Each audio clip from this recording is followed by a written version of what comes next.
Are you looking for a podcast where you can hear from real people regarding their real dental drama?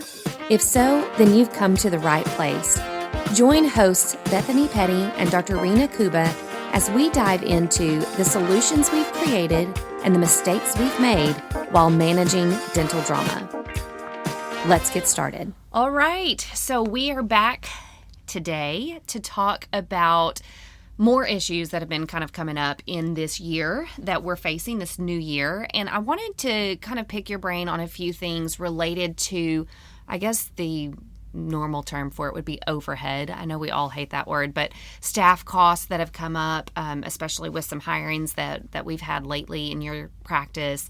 But not just hiring. There's so many other things that have really driven up this overhead in practices. And then what are the decisions that we make with this overhead that really is just, there's no way to control the overhead, even for the penny pinchers among us. It is the situation that we're in, and it's a really hard one to kind of claw our way out of that overhead. And so I wanted to kind of open the floor up with you today to talk about just increases that you've seen. I want to specifically start with a hiring decision that we made. It was interesting to me. We just made this hiring decision a few weeks ago. And we did our very first podcast was in the summer last year when we were talking about hiring issues. And you and I had both acknowledged that people were asking for more money and that there were no candidates. So it was kind of this double whammy of there being no candidates and then also they were more expensive. And then when we kind of fast forward and here we are in the beginning of 2022, that hasn't changed. Like there's still very few candidates. And I would say the prices have gone up even further than they were last summer. And the pickings are even slimmer. Yes. Like even 6 months later, it's even slimmer than it was when we talked about it last June. Yes. So we just recently, you hired somebody that is at a dollar amount that we probably would never have considered before. And I know you're the last one to think about overhead. I'm the first one that's like immediately like, oh no, Dr. Kuba, I'm not sure we can do this. And so I want to talk about what kind of led you to ultimately looking at this candidate when you might not have looked at them before because of the dollar amount. And then how did you ultimately get to a point where you decided, okay, this is still going to be beneficial to my practice, even though it is truly costing me something? And it's funny you say the overhead, that word that I'm like, la la la la la. I don't want to think about that. But it's, to me, what's funny is that even say 3 years ago, maybe it was 4, and I know we've talked about this at some point, but the DSOs are coming, and how do we get our overhead down? Well, we pool together and we do all of those things. And so now you look at it now and you're like, oh my gosh, maybe I should have jumped at that DSO bandwagon a long time ago. But then I think now more than ever, I'm so grateful I'm not, with the DSO. And I don't know why I say that, to be honest. I think it's maybe more about, well, we talked about our last podcast about control and how we have such little control these days. And it's like that maybe the only thing that's keeping my sanity is still going. But at least I can control whether I want to go to work today or not, or whatever I'm doing. And if I was with the DSO, I feel like my arms would be up. Like, what if they said, no, we're not wearing N95s. No, we're not going to. And maybe they're doing that. Maybe they're not. I have no idea. Right. But in my mind, that's what I think about is if one more person's going to tell me what to do. Like if somebody's going to mandate you have to get a vaccine or you cannot get a vaccine. You know what I mean? Like, so I think to me, it's very much a saving grace for me right now going, at least I have a sliver, a little splinter of control. Still there. At least in my imagination, it is. And so, I think I thought it was bad last summer with the hiring options and the fees. And I think in that last podcast, I had shared how when I had put something out last summer, I got like 8 replies. Mm-hmm. Dude, like now, 4 replies. And of the 4, I'm like, I don't like any of these. Or I'll reach out and not reaching back out. Mm-hmm. Or, I mean, it's just like, it was dismal and now it's ridiculous. Like it's just been pushed into that category of, okay, so what am I to do? Right. it's funny, our initial podcast that were like retaining employees and doing all of this. And now I'm just kind of, I just feel shell shocked right now. Like I don't know what direction I'm going in, where I should be going.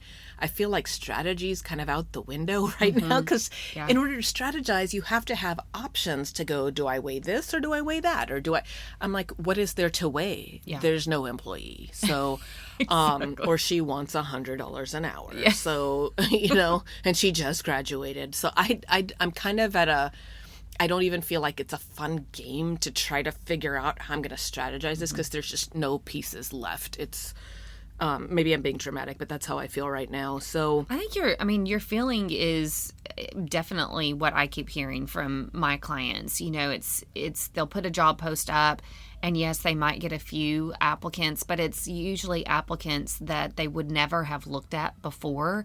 One person even said they've taken their bar of what they used to expect and they buried it in the ground, because it's like as long as they're living and breathing, like that's all that they really need anymore. And so I feel like everybody's kind of feeling the same way. And then you take a living and breathing person and that's their only quality, and you slap a really high dollar amount on them. And it's depressing to think about it. But it also creates a problem that if we want to keep the practice running, we have to solve it in some way. And so I think that brings up the point you're saying, which is do we have options? Is there any way to solve it?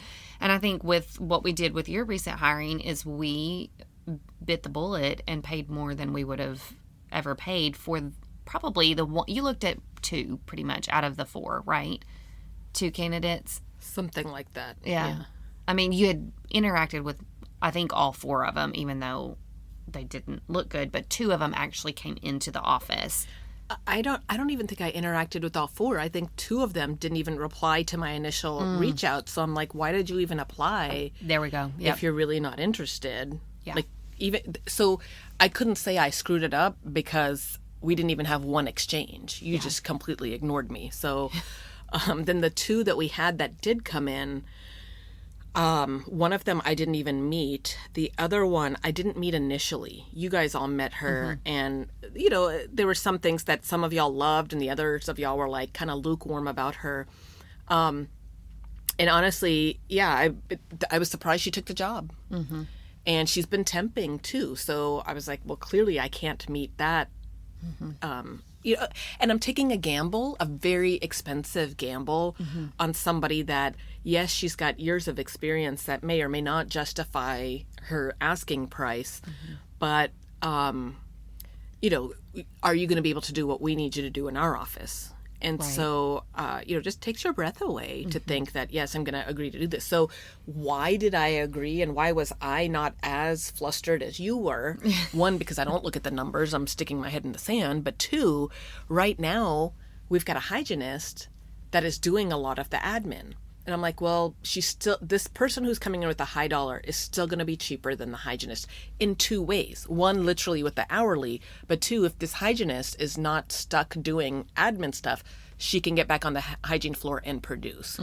And so I know a lot of people, I think we've talked about this before, but people are like, why is your hygienist doing admin stuff? Because honestly, I want it done right. I need it done right. Like, the liability is too risky right now. People are crazy. I keep saying that. And I think when everybody else is stressed in every other part of their life, then one thing we say or do is going to completely set them off. I had a parent the other day. These kids have been in the practice for, I don't know, over 5 years at least. And I mean, it was our mistake. Hands down. Like, I have no excuses for other than I don't have an excuse. I don't know what to say. These ladies are paid to, if it's a patient that wants a certain provider, we have systems and protocols in place to indicate that that's the provider. Right. What do I do with the front desk that just chooses not to care about that? And, again, 3 years ago, we're holding you accountable, you're fired. And I don't have that luxury anymore. So what am I supposed to do about it? Yeah. And this mom was a raving lunatic because we called her the day before. And she's like, I need notice that the provider I want is not going to be there. And y'all do this to me all the time. And so if the front desk can't even get that right, Yeah. then what are you going to get right? Yeah. And so for me, I want it done right. Our treatment acceptance is so much better now that the front desk is not responsible for it, that the hygienist is kind of managing. So maybe people have different front desks, different hygienists, but in our office, she has proven to be the person that can get things done. Right. Unfortunately, she's the most expensive one in the building. So if I can find somebody else, even though the somebody else is unproven and is asking for a whole lot of money, it was a gamble I was willing to take in order to try to get the hygienist back to hygiening. Right. Right. And again, that goes back to you were dealing with the options that you had in front of you. You would have loved to have more options, but the only option you had was, I know that I've got to get my clinical provider back on the floor producing, and the only option I have is to go with the one of the two that responded to you from the application, and then the one that seemed to be the most promising out of those two, which happened to be the more expensive one. And so, yeah, I think you have to, it's not necessarily a good option. You had to hire a, high dollar employee with really a track record that we still don't know. We'll know as she starts doing more in the office, but ultimately, what other choice did you have? The other choice was to continue to let your hygienist, kind of hedge that role, and then you're not getting to see as many patients because of that. So, which is costly. Very costly. That has a cost to it that I think has to be a part of the equation that we're talking about. And for my practice in particular, you've always said, hey, you guys have all of these patients that need to be seen. And my argument to you always is, well, where are they? Yeah. Where are they at? Like, I sit a lot in my office when we have 2 doctors there that day. I'm sitting a lot. So I'm like, where are these patients then that you claim we have? And so then it gets into, well, am I doing all of this marketing, getting these patients, but now we can't see the patients because we don't have the staffing to do it, which has been a problem the last 2 or 3 years. Even before COVID, it was a problem. And so, then you start going, well, then maybe I need to cut back on the marketing. But then we're nervous to do that too, because then what if something does change, and then now I'm not in a primed spot to be able to handle the lack of new patient flow. Right. So it's Yeah. But it's one of those things. So you made the decision to, first of all, we needed this person anyway because of being short-staffed. Second of all, you made the decision to hire somebody at a higher dollar amount than we would have ever considered before. I think you and I would have I still laughed at it, but you would have also laughed with me, even 6 months ago. And we decided, okay, we've got to actually take this one seriously and consider it. And there is a ramification to that from an overhead standpoint. So I think staffing is obviously one of the things that continues to drag a lot of people's numbers down, meaning they may be producing the same, but they're taking home a whole heck of a lot less now because staff is eating up a lot of those fees. I've also had a lot of clients, and I wanted to check with you and see if you've had this. I don't believe that you have, but I've had a lot of people that their staff members are coming and asking for raises, or they're coming back from a leave of absence for some reason, and in order to come back, they want a higher dollar amount. And so I'm seeing a lot of my clients that feel like they're kind of backed into a corner, and they're either forced to raise that person or they're forced to lose that person. Have you had that happen to you? And tell me your thoughts on kind of that whole side of things. I feel like it's coming, and I'm petrified. Yeah. We have staff reviews coming up, next week? Yeah. And I'm sure everybody has been waiting for the staff review to talk about it. And I'm petrified because I don't know what I'm going to do. If somebody asks for a raise, nobody is up their game enough for me to go, well, what have you done to merit this raise? But at the same time, if I say that, they're like, peace them out. There's 5 other offices that are waiting to hire me for more, and they're not asking me to do more. I'm terrified. Yeah. And I don't know what I'm going to do. I think it's going to be case by case of who it is. Yeah. And then playing the game out of, if I lose that person, what are my options? And again, this does kind of resemble the conversation we had last summer, which is, if you lose that person, your options are you continue to function without that person, which is a high probability, or you open up the job post and try to find somebody else. And again, on that note, you are competing with other people. So I've had several clients who have tried to hire over the last couple of months where they extended an offer to somebody and then the person accepted. And then a week later, they're like, oh, I got another offer. I'm going to have to decline this offer. Or they set up an interview, and then by the time it's almost, time for the interview, that person's like, oh, I'm so sorry, I accepted somewhere else. So the candidates that are applying are also getting snatched up because there's, so many people looking for employees right now. So I think it comes back to that option of, okay, do I increase my overhead when I get kind of backed into a corner from my employees, or do I risk it and potentially hire somebody new? It's it feels like there's no good solution, but I do feel like the least risky option in most cases, I think if it's a good employee, in most cases, the least risky option is to actually raise the dollar amount, which seems crazy that I'm even saying that. I would have never said that, a couple years ago, but you've got a proven track record with this employee. You don't know what you're going to get when you put that job post up. And if you're planning to continue the same level of operations, in most cases, it's just going to make sense to raise the hourly pay. So, and I guess that's assuming you do like the employee and that they are doing a decent job. So yeah, I would say right now, I think the last podcast we talked about how, we had 3 assistants. One resigned because she was getting paid more somewhere else. And that was actually, it was a good decision. I haven't missed her yet. Yeah. But I am highly concerned about burning out my other 2. Mm-hmm. And if one of them has a car issue, a kid sick issue, want to take a vacation issue, like we are hosed. Yeah. And we have put out an ad for an assistant in the summer, maybe even in the fall, and then just now too. Nothing. And that's where I say too. I mean, I suppose I won't say nothing. There is a body, but I can't bring myself to do that yet. I'm not there where I'll just hire somebody yet. Yeah. I have had several clients trying to hire an RDA, and it's the same response. There's either no responses to those posts, or they may get 1 or 2 brand new people that apply. And here in the Texas area, they're requesting from an hourly pay what used to be an experienced assistant's pay. So, it used to be that you could bring on a brand new person at, $12, $13, $14 an hour. And most of the new RDA graduates that are applying are requesting $17 to $18 an hour. What's the same with the RDHs? The new ones are wanting $41 an hour. I'm like, that was a person that was a hygienist for 25 years that got the $41 an hour. Mm-hmm. So it's really gone haywire. And then, of course, I know we're getting to this, but then the counter to that is, okay, well, let's raise our fees. Well, how are we going to do that? Yeah. Because now every patient, if before they were loyal to your practice, but right now they're also under a crunch of financial everything.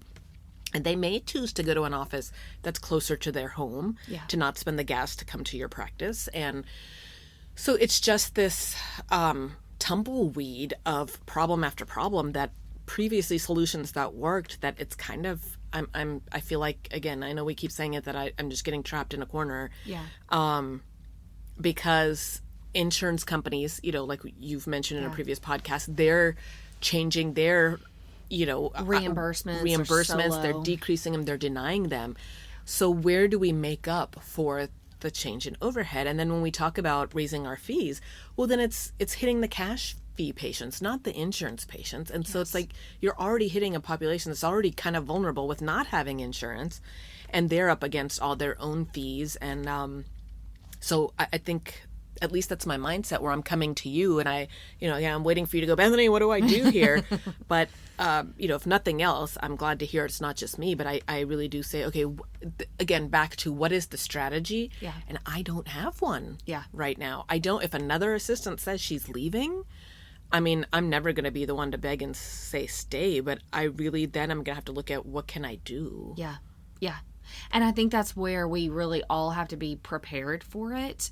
It's almost like one of the solutions that comes out of this is almost expect your employees to ask for more at some point. because if they haven't already, it is likely that it's going to happen.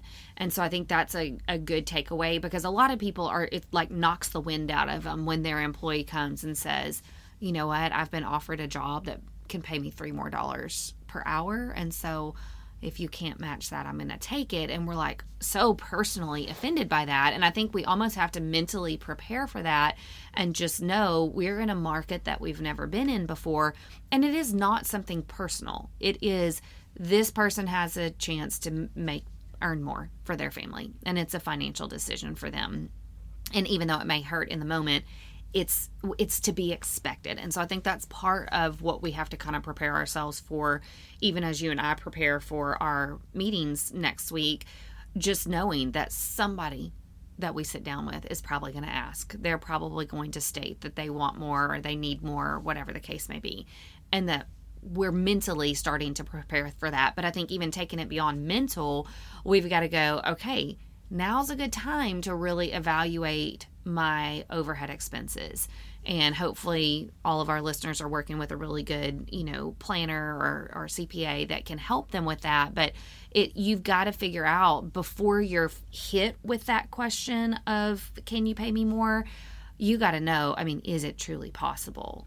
Is it going to kind of sink my account, or is it going to be something that I can actually afford? And if so, what could I potentially afford? And so I think to kind of already have that mental prep done, it takes some of the stress away so that we can at least be ready for that question when it does happen and can get an answer to them pretty quickly, because a lot of these people have another offer.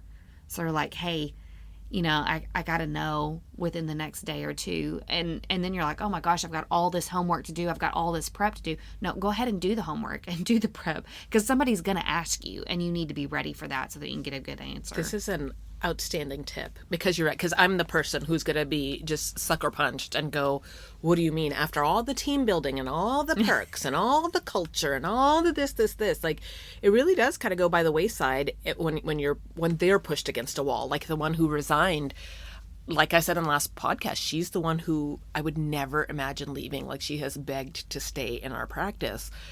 But when it came down to it, she's putting mileage on her car that she doesn't have. Like, half the time she doesn't have her car. Yeah. So it's made her unstable. And at this point, before, where she wants to be treated well, she wants to be respected. But when it comes to putting food on the table or being respected, now you're going, okay, yeah, a year ago, I guess for me, it's trying to, which I haven't really done, it's thinking about their options. Like, we're looking at how pigeonholed we feel. How do they feel? Yeah. And going, what all are you dealing with? And before, where you would have preferred to work in an office that treats you with respect and dignity, and maybe you're willing to forego that at the moment because you've got to pay rent. Your own costs have gone up. So I think that's a brilliant suggestion, is to know where you are. Because to me, like you said, if they come at me and say, I need a $3 more an hour raise, or I've got this other offer, I've got to let them know in the next 2 days. For me, it's going to take the first 46 hours to get over my feelings. Like, I'm going to have the sadness, the anger, the who do you think you are, and get out of here. And all, like, it's going to take me 46 hours to just get through that. And then I'm going to be left with that 2 hours going, oh, better call the accountant. Now, he's going to hate me, charge me more, I'm sure, for the last minute. So, Bethany, can you please? I'll pay you whatever. Can you deal with this person? So much more costly there. Yes. So you're right. Like, just mentally prepare for it. Know it's going to happen. And I think, to your point, the environment has changed for our employees as well. We talk about the inflation. My husband just went to the grocery store today, and I'm a bit of a penny pincher myself. And I was like, he always spends way too much time and way too much money at the grocery store. So the first question I asked him was, okay, what was the total? And he told me, and I was like, what were you thinking? And he's like, I bought the basics and it was expensive. So groceries are up, gas is up, everything is up for everybody. And so you really do have people that, are working for you that they're facing financial challenges that they've never faced before because they've not dealt with an inflation like this. And so I think there is part of it that we really have to kind of empathize with their situation, and that they really are trying to do what's best for their family. It's interesting. I talked to a candidate on behalf of one of my clients, and she had been with this company for a very long time, this dental office for 8-9 years, something like that, had a baby, and she was about to return from maternity leave. And so I was very intrigued as to why is she looking for a job now, coming back from maternity leave. She's been with this practice for 8 years, so it doesn't seem like there's anything truly wrong. It didn't seem like there was anything wrong. And she said, I just happened to, before I, started to return to my work, she said, I just happened to put a few feelers out. She said, because at the back of my mind, I had a feeling that I could make more. And she said, I put a few feelers out and I realized I could make a whole lot more.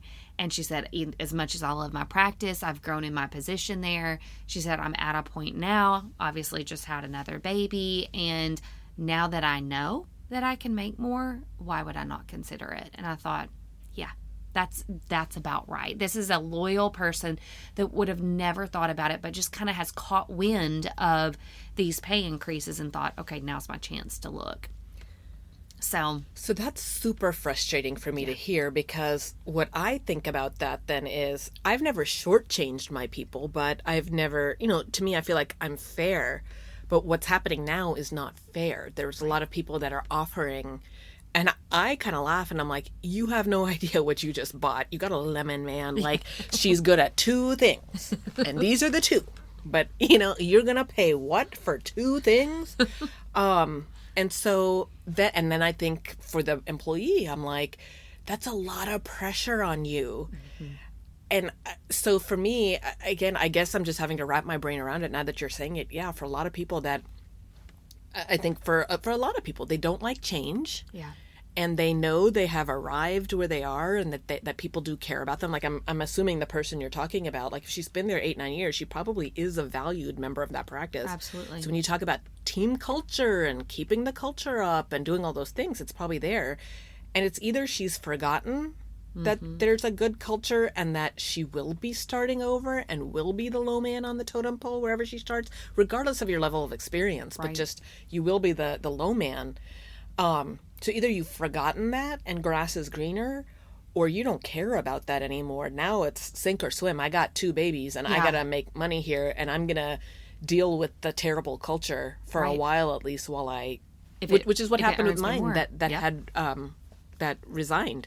I was talking with my sister the other night, and she's not in the dental field. She works for a corporation, and she was carrying on again about, well, blah, blah, blah, and it's not about the money, but it's about the recognition, and nobody appreciates, blah, blah, blah. And the role that she does, it's this like HR, very, niche type of role. And I said to her, I was like, but you are in a very specialized area, and it is a in the background type of role. You will never be the one who's like the star of the company or the star of the department.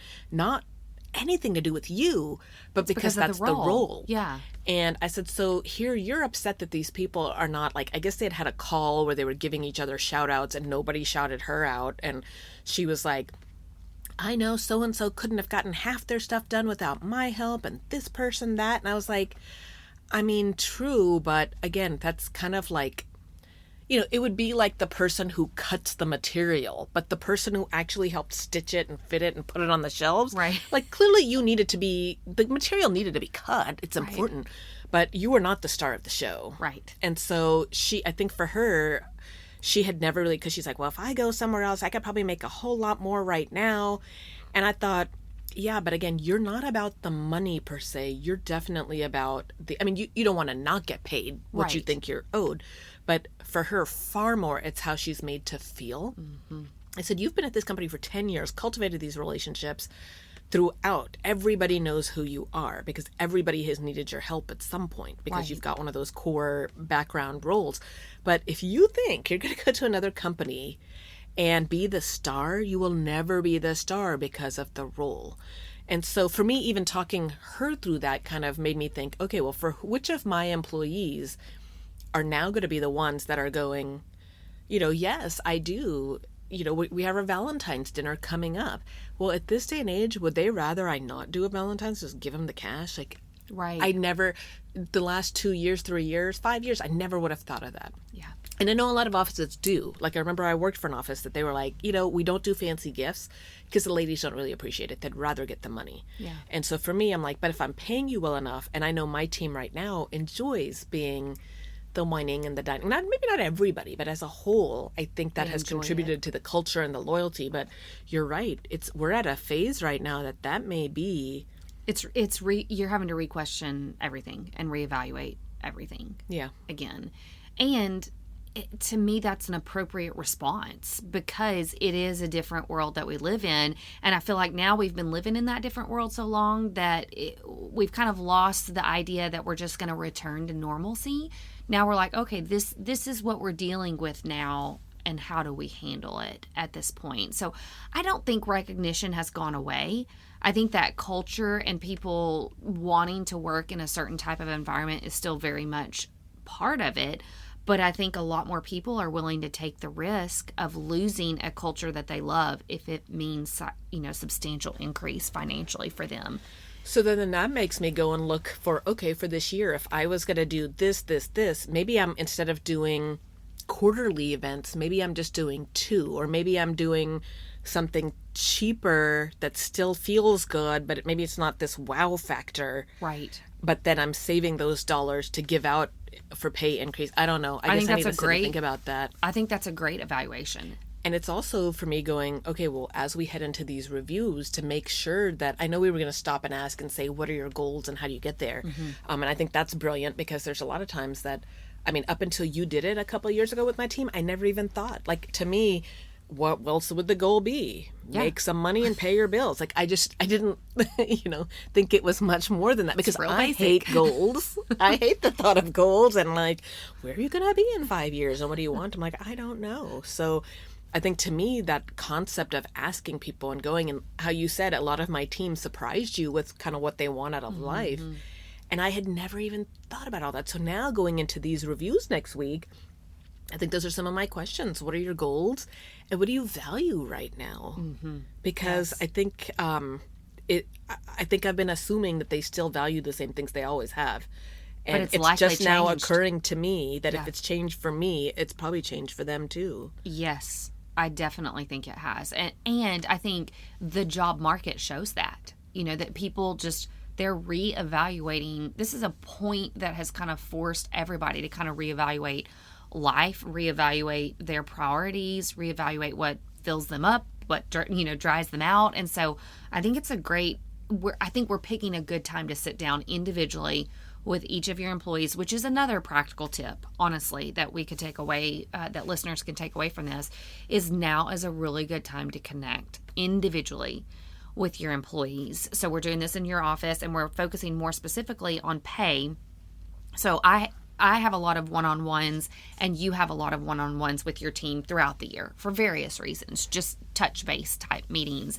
But this one is specifically on pay because their actual, what we call an effective wage, after you all these benefits that you throw in there, is much higher than their base hourly pay. And a lot of times the staff member forgets that or loses sight of that. So we're actually sitting with your team to review that. But for listeners, I would say now's a really good time to connect individually with your team members. And it doesn't have to be regarding pay. It can be, hey, I just wanted to hear out your thoughts, your goals. How are you doing? How is life treating you right now?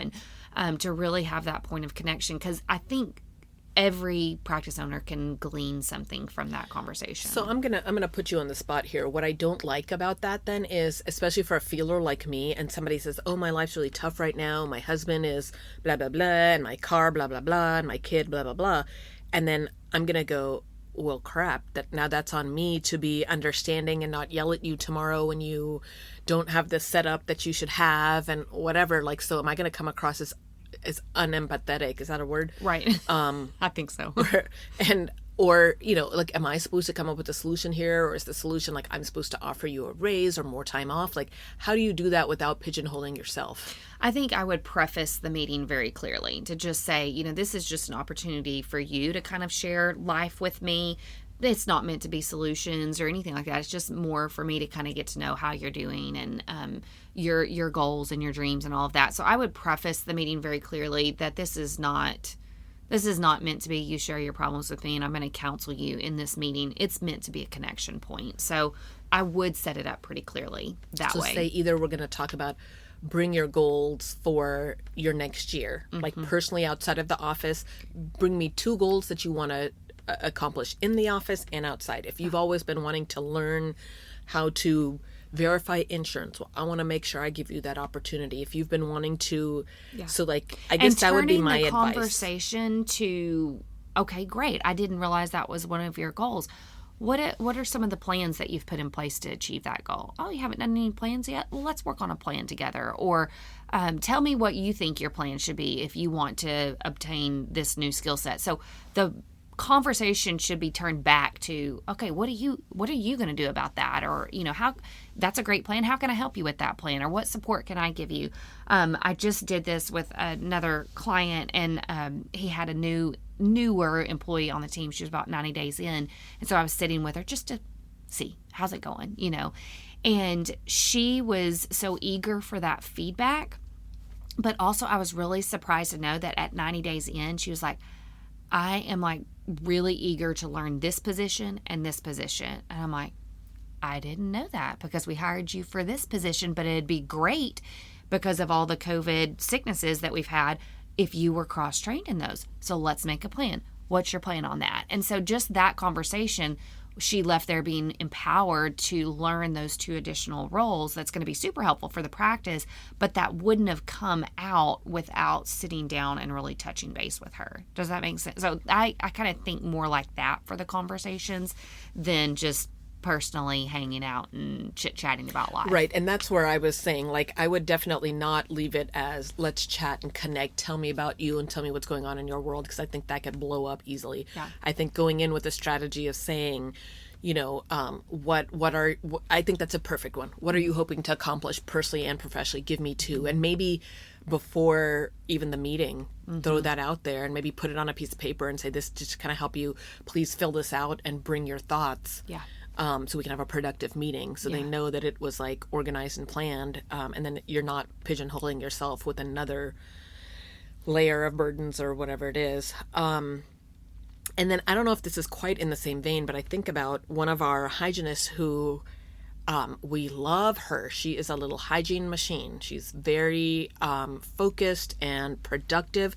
And the biggest complaint we have is she is part-time and her schedule fluctuates. So like this week she's here Wednesday, Friday, but then next week she's here Tuesday, Thursday. And it's all her husband has a job where he, knows his schedule a year out, but that's been a real sticking point. But she's just been with the practice for so long and she is so valuable that she was kind of grandfathered into this schedule. And there is a little bit of bitterness about it for some people. And so in our meeting the other day, we had our leader meeting, and I guess she's at a point now where her kids are a little bit older. And so she was saying how she wants to pick up more tasks from home. And is there a way she could help the practice? Because it would give her something to do, make some money, and it would help the practice. So whereas I appreciate that, again, we're now doing a hygienist on admin fees, and really you are most valuable when you are here. We could do so much more if we had another set of hands, and that is your biggest holdback. So I think in our meeting we talked about how, when we're going to talk about her overall compensation and pay and all of that, I don't think it's ever occurred to her to, part of me went, well, could your husband go part-time instead of you? Right. Because your earning potential is quite a bit here. Like, look at what you made in this practice in just these days that you're here. If your husband went on a more part-time schedule, could you potentially make what he makes or the contribution? And she may not be open to that whatsoever. She may be more traditional in that role. She may be whatever, but it's just something that we're going to talk about. She doesn't know we're going to talk about it, but we are going to be bringing it up. Well, and again, that was out of some desires that she kind of just expressed about wanting to be able to learn more in the practice and do more from home. And now we need to circle back on that, because I think you're making a valid point. It's like she's thinking of, while the kids are napping, I could do this and this and this. But has she ever thought about the potential of being full-time? Well, and now that I'm thinking about it, it's not like she came and wants to do more. I think she was one who wanted a raise. She is And I was financial. like, do you have any idea what you make, sweetheart? Like, you don't have any idea. Even in this ridiculous economy. Yeah. Like, you're not going to find what I've been paying you even before COVID. Right. But because she doesn't see all of that with the bonuses and all of that stuff, like, she's at a very competitive price with just her hourly. Yeah. And so when you total all that up, she'd be a fool to walk away from all of that. Yeah. And she's just kind of forgotten. So you had the nice conversation with her about 2 months ago when she kind of said, hey, can we just talk about this? And I said, we can absolutely talk about it. But, I'm going to have Bethany kind of guide this conversation. And when you said to her, well, do you even know what you make? And she's like, no, I kind of haven't really looked at that. And we're like, okay, we're going to go over that with you, but you are highly compensated. Mm-hmm. And so, how, and then her comeback, she's very smart. So her comeback was, well, yeah, I just don't want to ever get stale and I want to learn and grow and okay. And so where I can appreciate that, I don't think she's totally BSing it, but at the same time, up until now, there's not much that she's been willing to really learn and pick up on. No. It's like she knows her strengths and we know her strengths. And so she's the strongest at hygiening. So we put her there. So I think this is her way maybe of kind of going, no, I can be more of an asset to the practice so that I can justify my raise. And I'm thinking, I don't care how many phone calls you make to fill the hygiene schedule. That is not where your value comes from. Exactly. Your value comes from being on the floor. Yeah. And this one's interesting for me because she, up until the first conversation that she brought up, finances or, raise, which was a few months ago, we've really not heard anything out of her. Like we've had, consistent little bumps, for her, and she gets to partake in all of the perks of your office, even though she's part-time. But it's really interesting that when she brought up the raise, I was a little bit surprised because up until this point, she's never seemed financially motivated to me. So it also makes me wonder, I've had the question mark in my head with her, like, what changed? Well, but I also think she's kind of competitive, right? Because she didn't get a raise last year. I don't think anybody did in 2019 or 2020 for sure. And so her last pay bump may have been a couple of years ago. Yeah.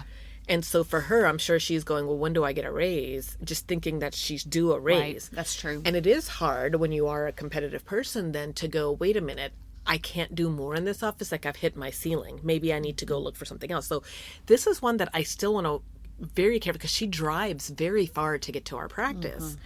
And she could very easily pick up something with more hours closer to home and probably make not as much, but with the more hours she could potentially pick up, she could. So for me to say, I guess I don't want to say, well, you're really not doing anything valuable making phone calls. Right. But at the same time, I need her to understand this is where your value comes from. Yeah.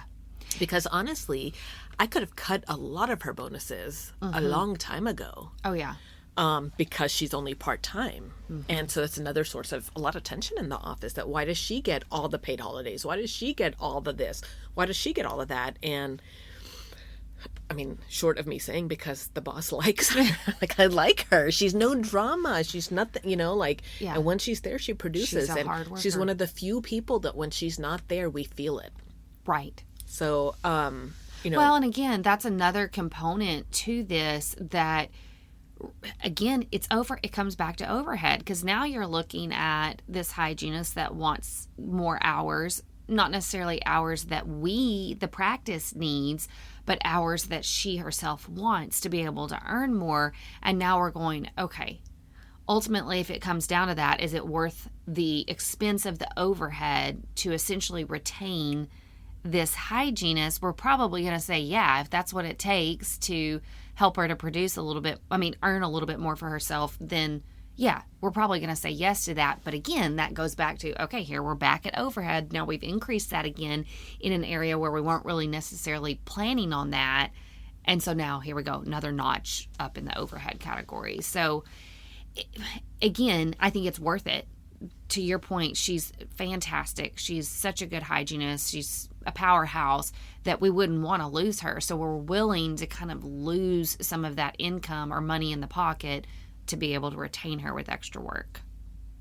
Which again, now that we're talking about it, I don't know that it's about the money. I think it's about her making herself an asset, thinking this is how I'm going to request my raise when I've been doing this 6 months, and I can say, oh, well, I do this, this, and this. And what she's not seeing is we don't need it. We're going to create it just to give you something to do. Yeah. But really, if you wanted to make more, you could have picked up, on the days that we're not open, that you are available, because there are some days like that you could pick those up in an office near you, and you haven't chosen to do that. So I don't think it's financial. Yeah. I think she's trying to prove that, oh, well, look what I can do for you, and it's not a useful. It's never going to us. be as valuable as her being in the office. Yeah. Never. Yeah. So with staffing overhead cost, have you seen a bunch of supply? I mean, most people have seen supply. I don't even know, to be honest. I don't even want to look at it. Yeah. I don't know. I'm assuming it's ridiculous. I do hear from my husband when he pays the office credit card, what did y'all? I'm like, I don't even know what to say. You're like, don't tell me any of it, please. Yeah, I don't know. I mean, I think those changes are here to stay for a bit. I don't see that going back down. So that's, again, another component. So I think then the question becomes, with all of these overhead increases, what options does that leave us with? Does that mean that we're seeing that many more patients? Does that mean that we're somehow cutting, and again, most practices don't have this little category of expenses that they can cut. I had one practice that was like, you know what?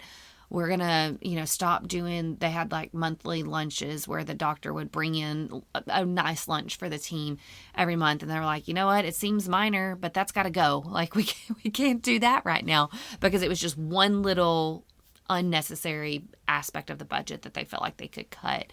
And so I think, we've talked a lot with insurance in your practice. It's come back up again a lot lately, where you have even been asking some of that same question of, okay, is now the time? Because we lost the assistant, and we don't have anybody applying for that assistant position. So we've got an associate that will be eventually spinning off. And so I think you've even been asking the question of, is now the time to cut insurance? And I think it is a practice question, but to me right now, it's oftentimes an overhead question, because so many of my clients are like, how do I afford all of these staff members?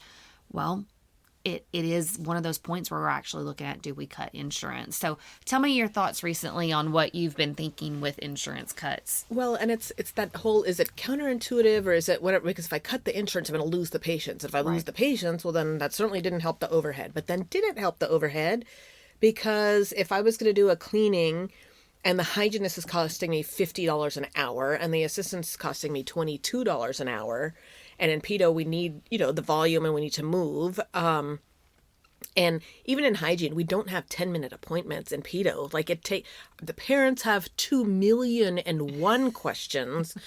And, we want to do a good job. We want to build a rapport, blah, blah, blah. Right. And so say in a 30-minute, and that's a quick appointment. Yeah. But ours are more than that. But fine, call it a 30-minute appointment. And now for that 30 minutes, I've got this hygienist again that's at $50 an hour, assistant at $22. So what is the math on that? What, 25 72. and 11? Yeah. But like $40-something for that 30-minute appointment. Right. That's not including any of the supplies. That's not including the supplies and all of that, right? Yeah. So let's say $50. Yeah. But then the insurance is turning around and paying me $30 for my exam. Mm-hmm. They denied the fluoride and the parent doesn't want it, and they're paying $30 for the cleaning. Yeah. So I made $10 on that appointment. Mm-hmm. So by the time all of that adds up, did I still make money on that? Because I still have to pay, like the supplies, the Profi angle is going to cost the Profi angle, the chair barrier is going to cost the chair barrier, the blah, blah, blah. And then now what we talked about last time too, if all these patients are canceling because they're all sick and they don't have the car, or mom lost her job, or whatever it is. Well, I still have to pay. I may not use the supplies, but I still got to pay the 40 person, whatever it was for the two people to be there. So it really does. What we're trying to figure out is, by dropping an insurance that pays that low, could I potentially at least not have to hire another assistant. Like, could I be okay with just my 2 and not beat them to the ground? And even if they ask for a little bit more, they've been in my practice for a while. So like you said, it's a devil known, as opposed to bringing in another one at top dollar, especially a newbie that knows nothing. Like, that's so distasteful to me. Right? I'm just like, I cannot. Nobody has the bandwidth right now to have the patience and grace with the newbie. Right. So, is that the way that so Make even this though all initially, make sense. yeah, and initially it kind of is like, wait a minute, you're going to lose a chunk of your practice. Like, if we drop to one of our insurances that we've been toying with dropping, it's 20% of our patients. Yeah. But does that make it, can we afford to do that? But can I afford to not do that? Exactly. With how many staff members I need to see that 20%. So I don't know.